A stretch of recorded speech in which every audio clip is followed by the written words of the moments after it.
Hey everyone! In this part of the video, we will show you how to connect your Phantom wallet to DEX Screener. This lets you track charts, tokens, and live trades directly through your wallet. Start by opening your browser and going to DEX Screener. Once the site loads, look for the Connect button at the top of the page. Click it, and you will see a list of available wallets.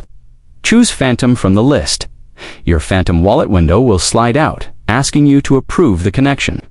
Check that the website address is correct, then click Approve. This gives DEX Screener permission to view your public wallet data so it can load your balances and charts. After you approve the request, DEX Screener will refresh and show your wallet address at the top.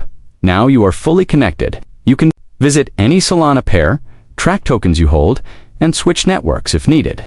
When you are done, you can disconnect at any time by clicking your wallet address on DEX Screener and selecting Disconnect. That's all you need to link Phantom to DEX Screener and use it to explore charts and tokens with your wallet data. Thanks for watching.